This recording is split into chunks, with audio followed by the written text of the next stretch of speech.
Hi, it's Rich Tehrani. We're here at CTIA 2010 in Las Vegas. Thanks for watching. We're going to be speaking today with John Doyle, who is the CEO of Benetel. John, how are you?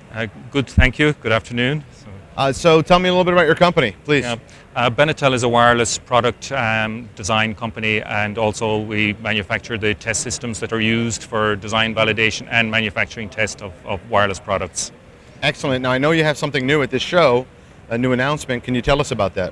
Yes, we've announced today jointly with Rohde & Schwarz of Munich that we've a manufacturing test system for femto base stations, which is a high volume test system which tests 4 base stations in parallel and helps femto base station manufacturers meet the volume requirements of this product area.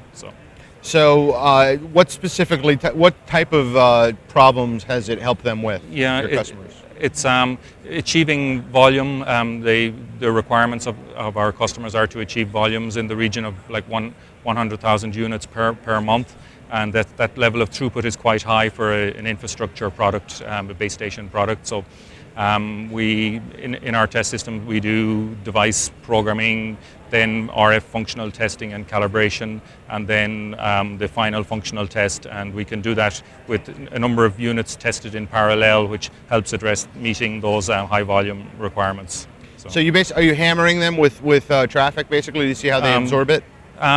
There are multiple activities that run in parallel. So, for example, transmitter testing can be executed on one unit, and in parallel receiver testing on another unit, while device programming is undertaken on third and fourth units, for example.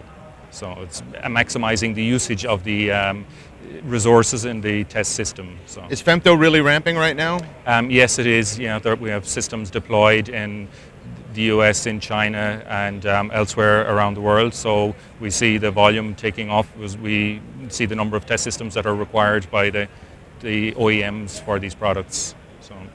So are there any areas of the world that are really ramping faster than others, or is it just slowly but surely across the world? I think it's slowly but surely. We tend to find that OEMs will manufacture close to their home base at first, and then as the volumes increase, we'll move the manufacturing towards lower cost manufacturing countries.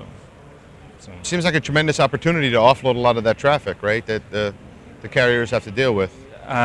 Yes, it's. I think we're as far as we're aware, the first company that have done the test systems where we have actually 4 products running in parallel, and that seems to be addressing the needs that manufacturers have for higher volumes coming out. And as you say, the carriers are looking for products to move high data rates off their existing macro networks, so that they can bring, for example, new features, to continue to evolve, new features such as LTE into service. So.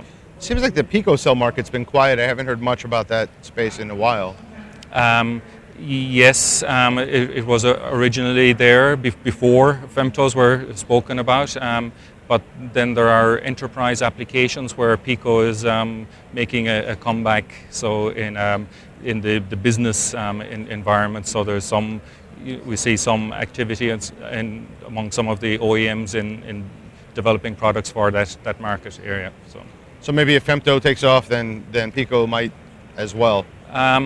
I think the Pico is like a higher powered version of the femto, or we saw femto as a lower power version of the Pico. So in some cases where femtos are being deployed, there are interests in moving to higher power applications. So what are you seeing next in the market? What's the big thing in the next few years? The LTE is very popular, so that's moving to more data at higher data rates. So on the cellular networks, that's LTE. Then there are also using ultra-wideband technologies, methods of distributing much higher data rates in shorter spaces. So that would be gigabits of data we'll say in building or home environments. So that's actually further out, but is predicted to become predicted to become popular in the coming years. There are standards already in place, for example, with ECMA, and there's an IEEE 802.15.3. It's a .3c standard, which is finalized. So that will enable very high data rate streaming in very short areas. So that's beyond. Right. Yeah. And what can we expect next from your company? We're growing our test system market, so that we'll be working more closely with companies in the US, and we will continue to work on the new wireless standards as they emerge, and to have test systems in place as are required for ramp up on new wireless standards. So LTE is an important item on our roadmap. Excellent. Well, thank you so much for being on the program today. Okay, thank you very much. It's really great to meet you. Okay, thanks. Bye-bye.